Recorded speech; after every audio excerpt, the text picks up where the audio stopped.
when we want something in our lives, what is more powerful than hoping and wishing for it, and that's okay if that's the first step, but what actually makes it possible is when we move from hope to knowing, to belief. Belief is not about hope. Hope says maybe. Hope says I really, really want. Knowing is this exists, period. Belief is one step above hope. It is about knowing that something is true. This video is for you if you're ready to start changing your beliefs so you can create the life you want.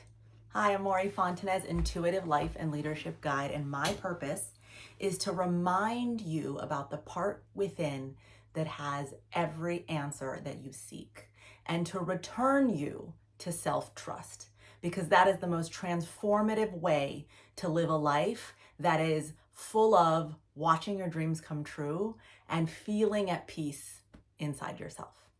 Today, we're going to talk about belief. Belief is the most powerful tool in your entire toolbox when it comes to creating the life you want to see. So today in this video, we're going to really understand what is belief as a concept, why is it so powerful, and how can you use it to transform your life to reflect your desires. Belief is knowing that something is true. If you believe in something, it means that your entire system, your intellect, your emotions, and your physical experience reflects that that thing is true. You believe that it is real and true.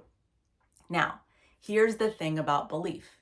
It is the very beginning of the creation of anything. So for example, think about this phone or computer you're watching this video on right now. Someone had to believe that this object was possible, that it was real before it could be created. So belief is the origin point of everything we experience in life. Now, we often think that we experience something and then we believe in it. But the number one reframe here is to understand that believing in something is what makes it possible. And it's a spiritual concept. For those of you that have heard about manifestation, what you're really hearing about is this concept of believing something in order to make it true. And so many people are writing and talking about this. You could find any book in any library that can help you understand a little bit more about how belief creates your reality. There's a teacher named Florence Shin, and one of the things she talks about is that our beliefs are magnets for our reality, meaning that whatever is in our internal system as knowing that it's true, we magnetize that thing to ourselves. So let me give you a really simple but deep example. Let's think about the concept of love. If someone asks you, do you believe in love? What's your answer? Now, depending on your answer, you are going to observe the thing or not observe the thing out in the real world. So if your answer, based on your life experience and having been shown love, is, of course, I believe in love as a concept, then when you're at the airport and watching other people wait for their loved ones, or sitting in a hospital waiting room, or walking through a park and seeing a new couple on a park bench, what you observe in those people is love. Love for the people who they're waiting for, love for the people that they're praying for, love for the people that they are spending time with. You see and you feel that, you observe it. The very same set of circumstances, if you insert someone who does not have a knowing that love is possible, they could perceive all of those things completely differently. They will miss the anticipation in the person standing next to them at the airport. They will miss the deep love from which someone is praying in a hospital waiting room. They will miss the energy that's flowing between that couple on the bench. That'll just go over their heads. That is because the belief in love is not there, and therefore they don't observe it, and it is not part of their reality. Working with this concept, I want you to know that belief is the very origin point of anything you're trying to bring into your life. Because if you can observe it, then your brain says this is real and tangible and therefore possible. When you observe others in love, there is a part of you that says, even if it's subconscious, oh, this is possible because I am seeing it happen. So you need to be able to observe it, to believe in the potential of it, to then be able to bring it into your life, to see it in your life. Now, we're going to work with 3 things today to help you really utilize, leverage the power of belief to create some change in your life in a positive direction. And these 3 parts are this. Number 1, you have to identify your core beliefs. Number 2, you have to reframe or restructure the limiting beliefs to more empowering ones. And number 3, you have to enact those beliefs or embody those beliefs. All of these things together is going to help you transform the way you interact with the things you want. Because here's the thing. Belief is not about hope. The concept of hope, while beautiful and important and necessary, especially right now, is that hope has a subtle reference in it for us that makes it not a full reality yet. Hope says maybe. Hope says I really, really want. Knowing is this exists, period. So belief is one step above hope. It is about knowing that something is true. And so when we want something in our lives, what is more powerful than hoping and wishing for it, and that's okay if that's the first step, but what actually makes it possible is when we move from hope to knowing, to belief, so that we can observe it out in the real world and say to ourselves, oh, it's possible. So then why not me?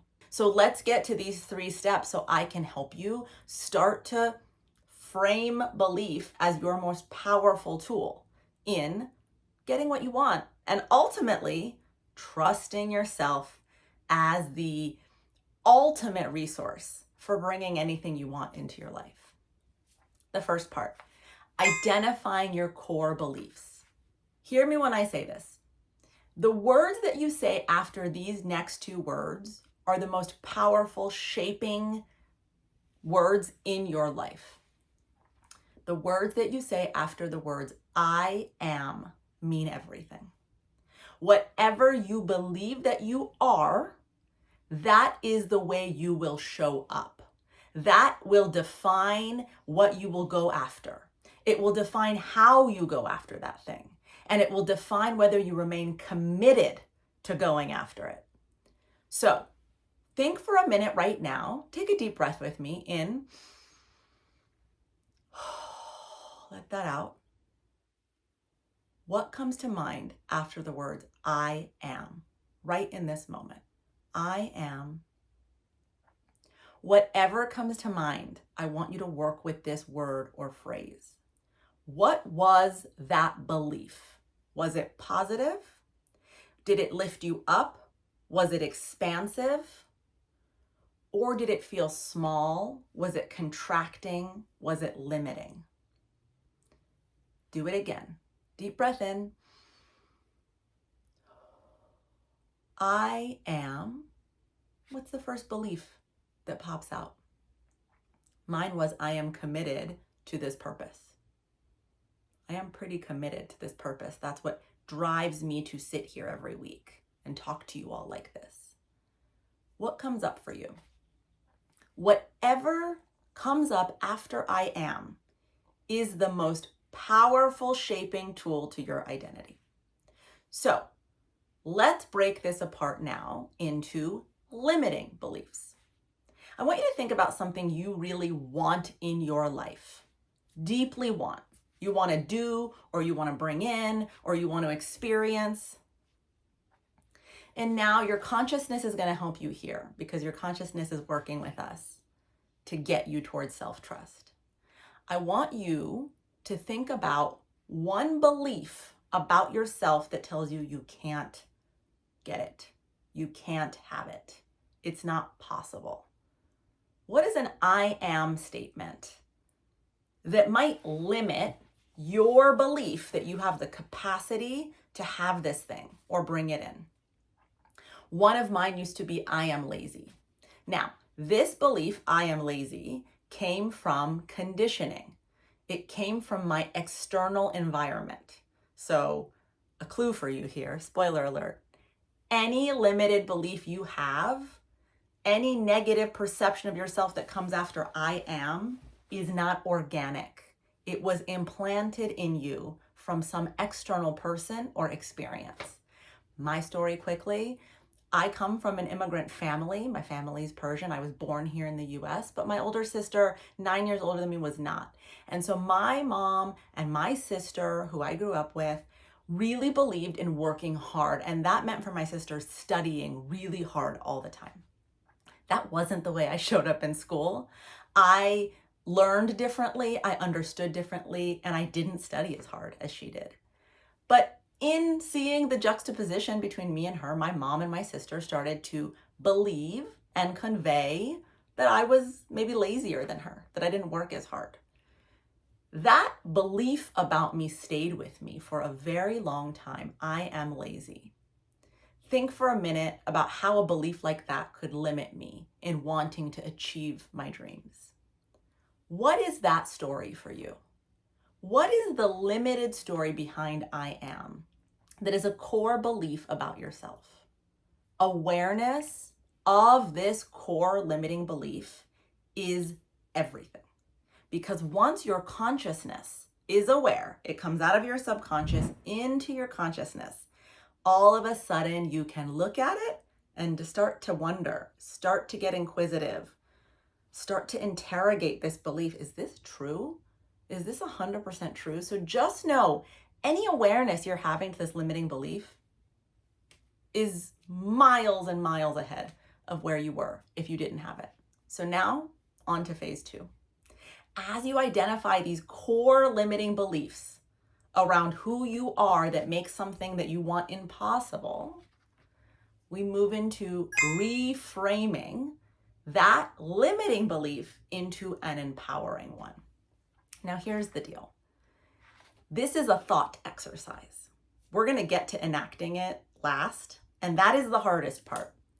You're still in the realm of being in a thought exercise, which means that your imagination is your friend. Your consciousness, remember I said this part of you that is expansive, is here to assist you.